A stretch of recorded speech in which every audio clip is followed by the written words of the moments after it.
SB Executive Development is the executive development company of Stellenbosch Business School. What we do here is to specialize in leadership and management development here in South Africa, but elsewhere in the continent as well.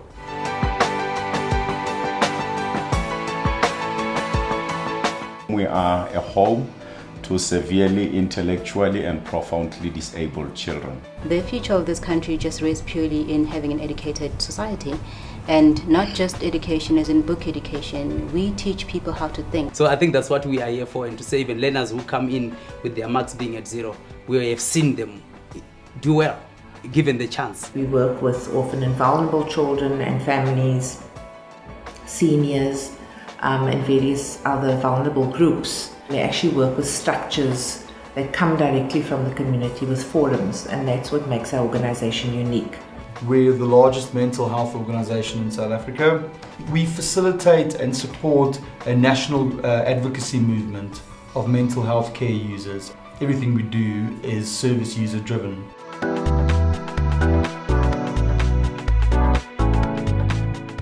We help a group of people to build a common story, but to find in that common story, to find their unique piece of the story. My passion is upliftment and seeing marginalised and people who have it hard in life, to see them empowered and progressing in life, and being able to play that role in any way is really important to me. Often because I don't work at the branch level, when issues arise, I don't have first-hand knowledge of what those issues are. And sometimes the solutions that maybe I would come up with are not really implementable at branch level. So how to have the conversations with staff so that they feel they can bring any issues to me. And when we brainstorm and find solutions, those solutions are not only implementable but long-term, and they're lasting solutions. We then start with change, understanding and managing change, because that's what these stories are all about. They're stories of change. The story of the country is a story of change. The story of an organization is a story of change. For the past year, we've had a roller coaster. We have had significant change. And I wouldn't say very little of it was really self-initiated, because I think if you put certain things in place, change is going to happen. But, quite a lot of it was change that we wouldn't have asked for. But happened, and so many opportunities just became available. Conflict is always with us. You're never beyond it. You're mostly in the midst of it. It's a force for the good most often, although many people think very negatively about it or rather try to avoid it. But we also need to skill people in terms of understanding conflict and dealing with it and managing it. And actually sometimes it's better to stand back and to amplify the problem before you intervene and try and save the situation. I appreciate that as a leader, it's not always good to put out fires. Sometimes some fires are necessary, in the sense that a leader should be able to build other leaders. So we need to ensure that the people we're managing, they are also exposed, even sometimes to learn from some things that are not working well. Another part that is really, really important is the whole issue around relationships. On my leadership in the organization, I saw great changes in the way I interact with my staff.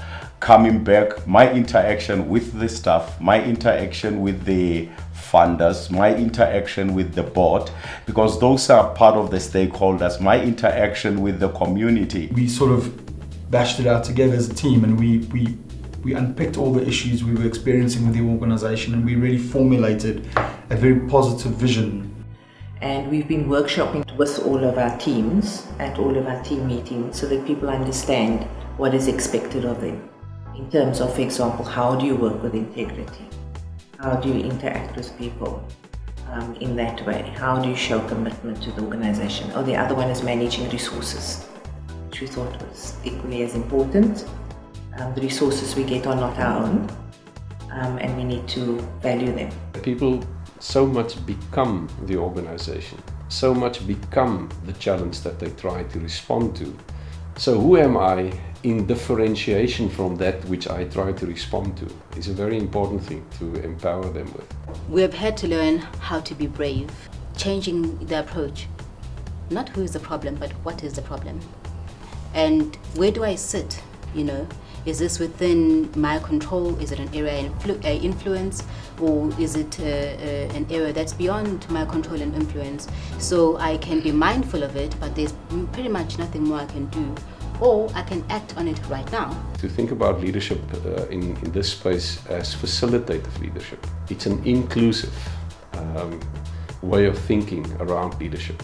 There are a lot of creative ideas that the staff brings on. In other words, it helped to move one from that kind of top-down kind of leadership to a teamwork.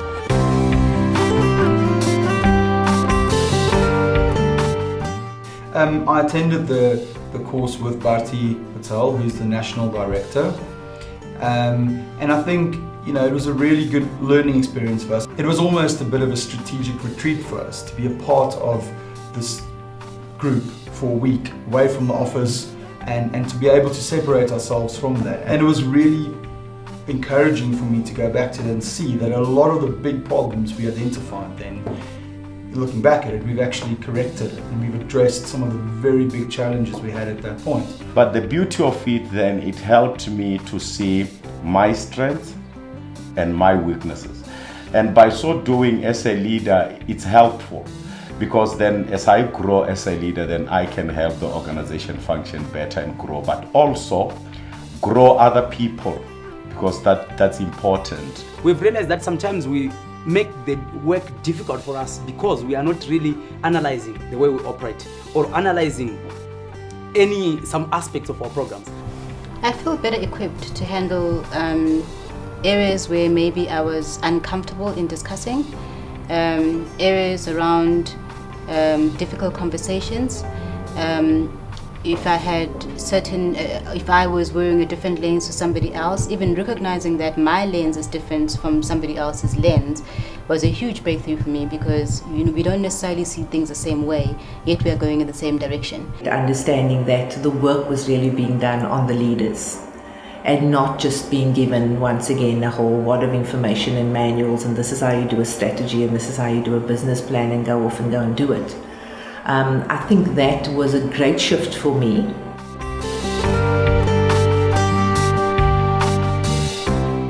That whereas the social sector also needs the product just as urgently as any of the other two, the social sector most often doesn't have the capacity to afford the product to the same extent that the other two can do it. And therefore, we say that we need a third party to help fund, collaborate with us and help fund the need for the social sector. We are very, very privileged to have the Africa American Institute with us as a partner.